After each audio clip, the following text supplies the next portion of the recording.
Hi, I'm Carrie, and this is Kayla, and we are pediatric speech language pathologists, and this is the Cheat Sheet Speech Podcast. Welcome to our Cheat Sheet Speech podcast, where we chat about all things related to communication development and play. Yeah, and I think we have a pretty good podcast on today. What's our lineup? So, in our podcast, we like to talk about a topic that you're experiencing in your everyday routine or life. And so, we're going to talk about back to school transitions today. And then after that, we like to do a little research corner and tell you a little bit more information about things related to speech therapy. So, this week, we're going to talk about school speech therapy versus private speech therapy. And then after that, we're going to wrap it up with some things that we're loving. So we'll tell you about some toys and books, items that we're loving for back to school. Yeah, I love it. Can't believe that we're back to the school year, but I'm excited to get back into that schedule. When does school start back up for you? School mostly starts like the 20th. Yeah, I'm looking at my calendar. I think like the 20th or sometimes the Monday after that. So this next week will be like our last full week of summer, I think. What about you guys? We're getting ready. School starts Tuesday for the public schools, and a lot of the private schools go back Monday or Wednesday of next week. So we're all ready to go. They just got their teachers, had to meet the teacher yesterday, so it is in full school mode over here. I love that. And as a speech pathologist, we're preparing ourselves for some very tired kids at our speech sessions. A lot of times we cancel, especially for like the kindergartners or preschoolers who have a very different schedule heading into this school year because they're just a shell of humans by the time that they get to speech therapy. So, what are you doing to prep some of your therapy clients? Yeah, I was just talking to one of them. She's just like, I'm not ready to wake up early again. And so we were talking about how you can kind of use the week before school to prepare for that back to school, and how really that week before school seems to be more important than the actual back to school. Some of these things that you can do this week can really help prepare for next week. But can you tell us a little bit about kind of the connection between communication and some of these like transitions and this back to school topic? There's a lot of language that goes into a transition or to a new environment. And a lot of times a child might not know that vocabulary because they've never been there before. Mm-hmm. So, previewing what vocabulary is going to exist, what the environment is going to look like, and the things they're going to experience, super important to try to minimize any communication breakdowns in their transition. So what are some of those things you like to preview? Yeah, so I think the first step would be starting with a book and just showing them what a classroom looks like. You can talk about the vocabulary in the classroom. Sometimes I'll pair like some pictures of those vocabulary items with what's in the class, in the book in the classroom, and doing a little matching activity. And then actually just previewing the routine in general. How could you preview that routine with your kiddos? You could definitely practice the routine. You could try to talk about like packing your backpack, what that might look like, what practice washing your hands together after lunch, looking at the lunch box and how to open it. Those are some of the things that I would go through in order to prepare them for some of those routines that they're going to experience in school.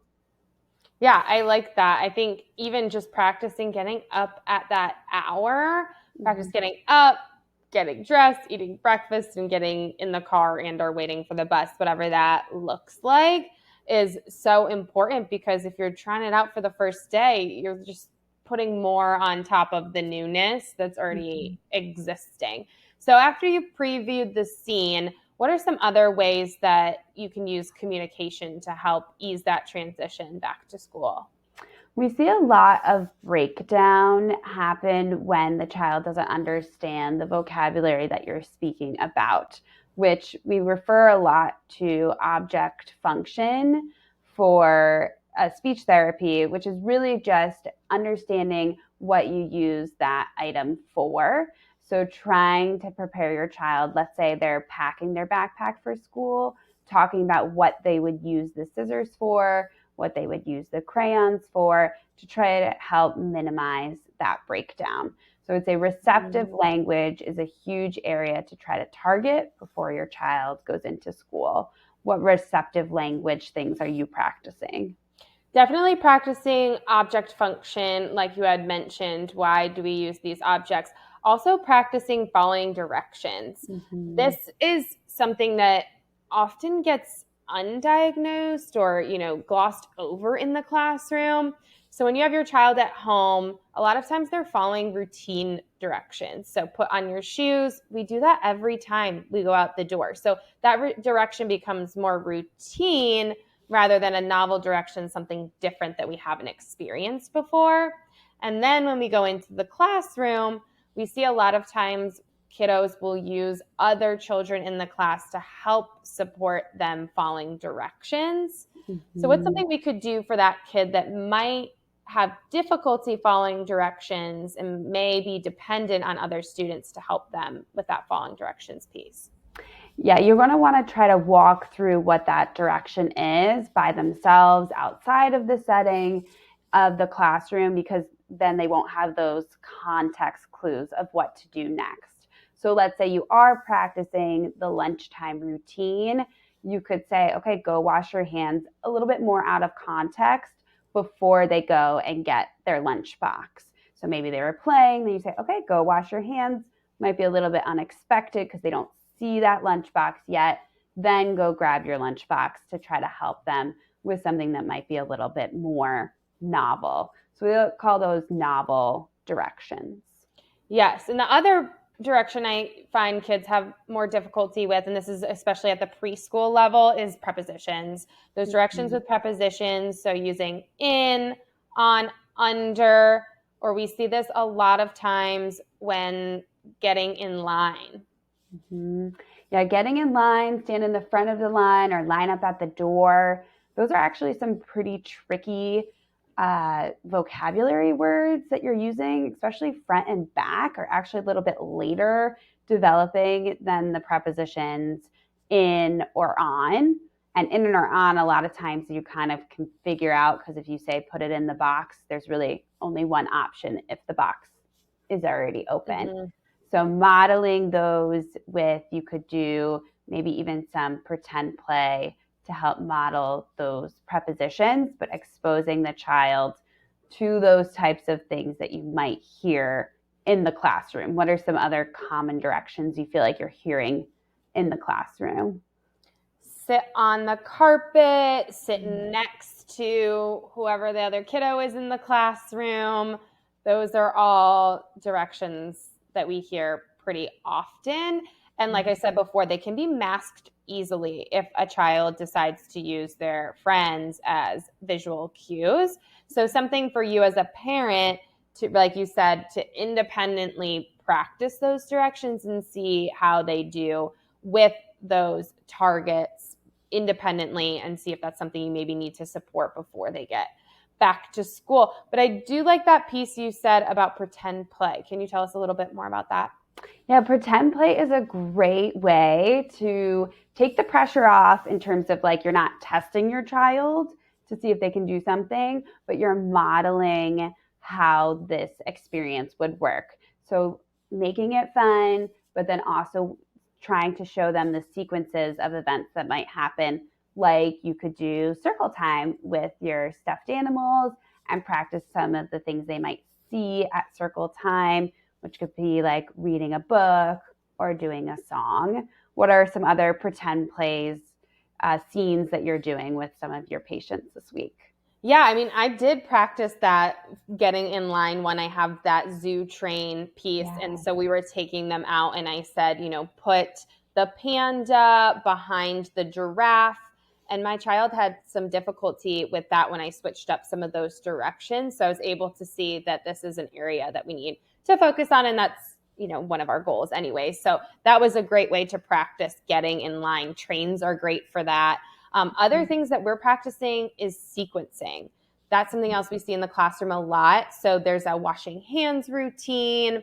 A lot of times I'll see like a morning routine as well. So put your coat away, then put your folder in the bin, then wash your hands and sit at the table for breakfast. I see that routine pretty often in my preschool classrooms that I push into. So trying to pretend play through those routines will help your child practice that routine so it's not novel when they go into the classroom. Yeah, that's a good example because that one is definitely unfamiliar. The whole like putting a folder in a bin, that's just not something that they've really had to do before, or even like hang your backpack up in a certain place and then go wash their hands. So practicing those routines in the context of pretend play. And if your child needs a little bit more support, visuals would also be a great way to help them through some of these moments. What visuals do you think parents could kind of prepare themselves for maybe in the home to get your child used to reading some visuals? Yes, so I do have a lot of working in early intervention kiddos practicing that bathroom routine. So even my classrooms have been pretty good about adding visuals. And if they don't, that's something me as a speech language pathologist can recommend for the classroom. But I will have a visual for that washing hands bathroom routine. And you can put that in the bathroom. Even better, you can practice it this summer. But if you look at the visual in your classroom, if you do a meet the teachers, see what visual they have, a lot of times they can send it to you and then just use the same visual that they have. But I also use or recommend visuals for kids for morning routines and bedtime routines. Having that visual builds that autonomy that a child is looking for in that routine. Yes, definitely. And if you have a child who is using AAC to communicate, visuals are also a great way where you can have the sequence of the symbols that you're using in order to communicate in those moments as well. But visuals are just a great way to add another sensory item to creating a stronger meaning to what's happening. And it also reduces anxiety about not knowing what's going to happen next. I love that. Yeah. So I think wrapping up, just having that preview, whether that's a book or even just a picture of your teacher, looking at what's going to happen in the classroom, trying to work on building that receptive language, such as object function or following directions, and then implementing visuals to help with that comprehension piece. And last, pretend play. Pretend play is just so valuable with practicing how those conversations are going to go, what those classroom activities are going to look like. And I think the last part we didn't even really touch on with pretend play too is that you can model conversations in the classroom. Yeah. Mm-hmm. That's a really good point. Modeling asking for help, modeling asking another peer to play. Those are some new experiences that your child's going to have and might not have the dialogue for yet. So how could they initiate some of those conversations in their new routine? Yeah, it sounds so simple to us because we've been through it before, but someone who has never been to the classroom before, even going up to a friend and saying, I like your shirt, is so novel. Yeah. So just trying to model what that language might look like when they get to the classroom will help ease that transition. All Mm-hmm. right, I think we're ready for our research corner. Let's start our research corner, and I'm going to turn it back on you for this one because you have a little bit more experience of school versus private speech therapy. I work in a clinic. I haven't worked in the schools. I contract with the clinic that I work with in a school a little bit of the time, but you're definitely in the schools a lot more just through your early intervention experience. So what would you say are some of the main differences between school speech therapy and private speech therapy? Yeah, so the school speech therapy at preschool, when I push in, is still technically private because it's going to go through your insurance. But if you're looking at the school speech therapy when a child is in kindergarten in public school, that will definitely look different. And the first difference is the requirements for qualifying for services. So I see this a lot when my kids are transitioning to school because there is that big decision. Do we want to keep private speech therapy or do we want to go with public speech therapy? Mm-hmm. The first difference is the public speech therapy will be free. So I do, recommend parents at least go through with the evaluation and see if they qualify and just see what their recommendations are, because it's always good to just have more knowledge and then they can make a decision from there. To qualify for services in a school, it has to have an academic impact. And talking to our speech language pathologist friends that are full-time school SLPs, that can be tricky. It really depends in terms of, honestly, sometimes it's hard to determine if they are going to take on a patient and say that it does have an academic impact.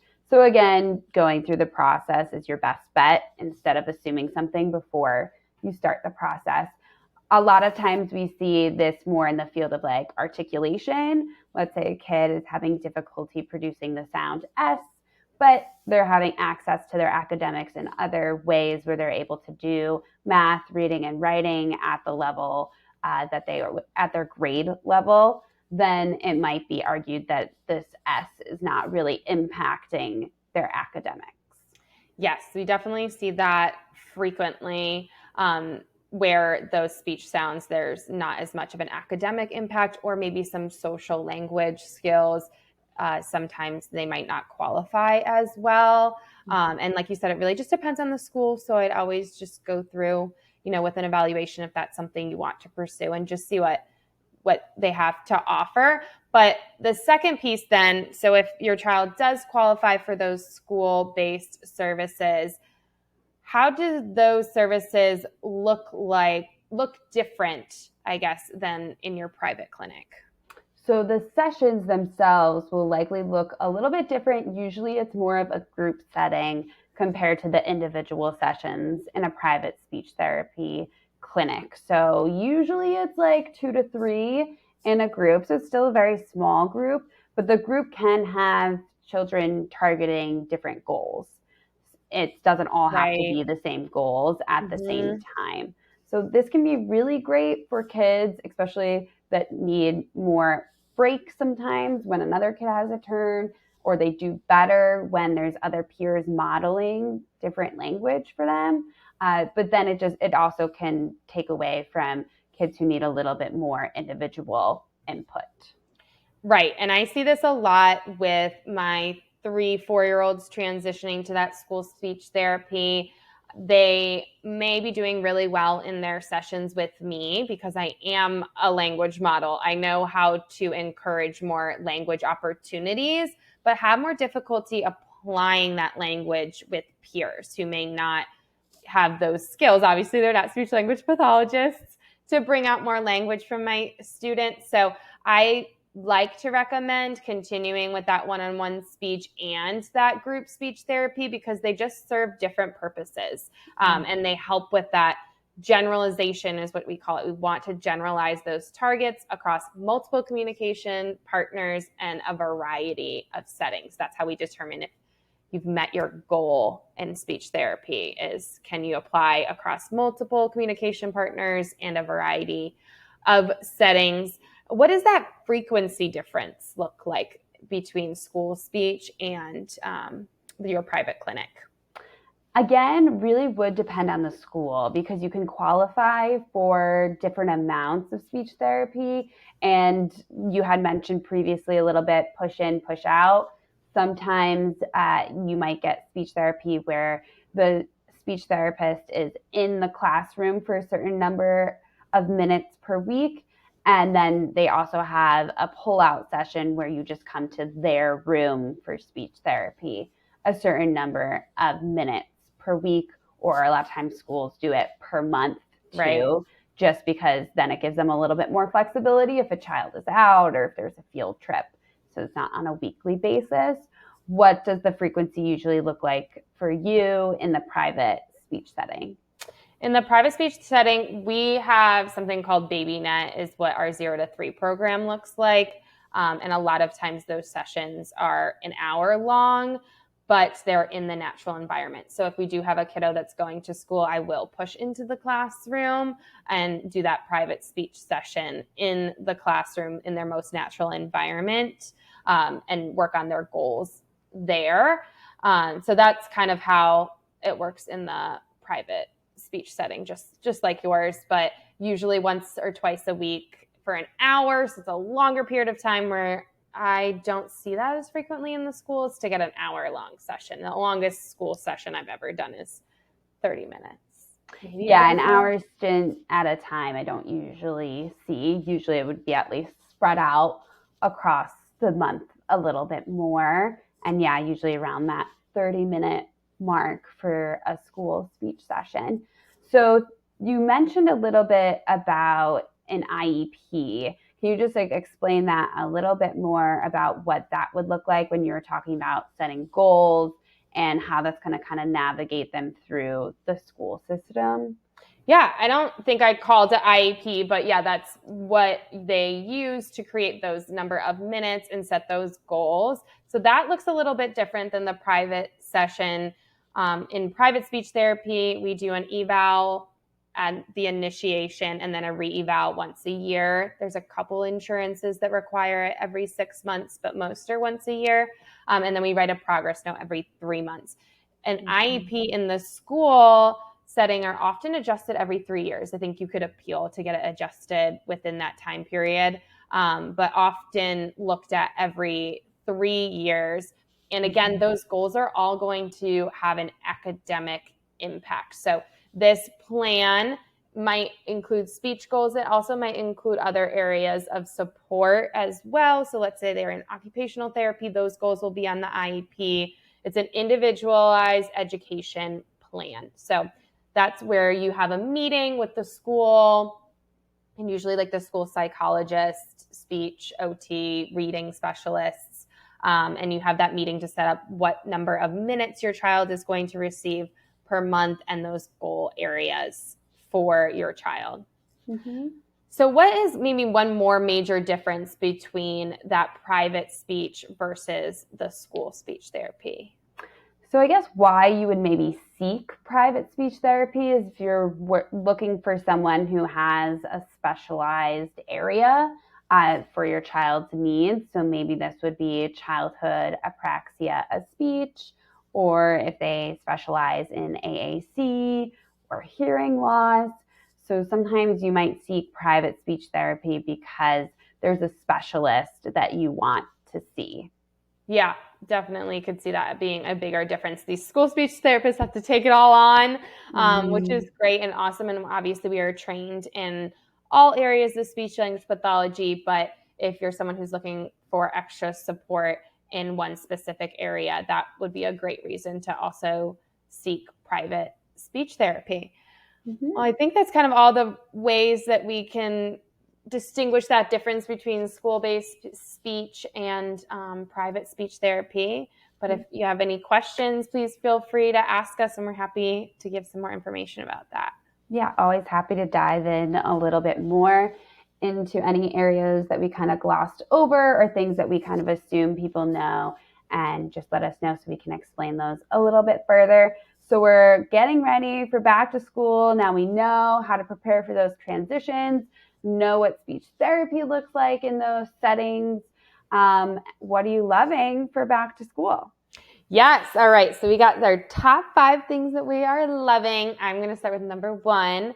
And these are all going to be linked in the comments of our YouTube. So number 1, visual schedule. I mean, I think just every speech therapist loves the visual schedule. They're so great. But I linked 2 visual schedules that are multisensory. So they use like either a light or a puzzle piece to kind of put into that schedule or check off, the pieces of that schedule. Having that visual, I think, just helps your child independently tackle their to-do list and help them feel more on top of what their schedule is going to look like. Yes, definitely gives them a little bit more autonomy and reduces the anxiety since they know what's going to happen next. Number 2, we mentioned a great way to preview is a book. We love Pete the Cat. Pete the Cat has such a good series of different situations that you might experience throughout the lifespan. So it's a great series to keep looking back at, but we love Pete the Kitty's first day of preschool. Yes, great way to kind of preview what's going to be happening at preschool. We do love Pete the Cat. Number 3, we got to include a sensory toy of some sort. So I attached some Poppet keychains. These click right onto your backpack. I'm sure you've heard of the Poppets before, but these are mini. So just a nice way to get some sensory input. A lot of times when we transition to school, we might feel overwhelmed. So this is a good way to have some regulation when you're going to school and use that Poppet. Yeah, great for waiting times too. If having to wait for something, you have something else to do. And we mentioned pretend play. So take out that school bus this week, practice getting on the school bus, off the school bus, things you might need around school. Great symbol for practicing what it means to go to this new place that they're going to next week. And last, wrap it up, Carrie. What's number 5? Number 5, water bottle. We like those are essential for school, but this is a water bottle with a straw. We love practicing straw drinking as speech language pathologists. So I attached this Yeti bottle that helps you practice that straw drinking piece, and it does stay cold because that's also important when you're running around school. So yeah, I think that was a good one to link just to have all the essentials for back to school. I love that. And so if you want more information about how we're going to use different books, play items throughout the week, make sure you sign up for the Cheater, which is our email subscription that comes out once a week with our play plan. And it just tells you how to boost your child's communication with just one toy, one book, and one household item. Yeah, super easy and seamless. Just 3 things you need for the week to create a great play plan if your kiddos are maybe not going back to school or you're doing some school at home. So great way to kind of boost that early language development. And yeah, we'll be back on the pod next week with some other everyday topic, a little research corner, and our top 5. All right, good luck to everyone out there with the transition. I hope it all goes well, and give yourself some grace because it's probably going to be some sort of a breakdown because everyone's going to be tired, and that's when it happens. All right, see you next week. Thank Bye. you. Bye.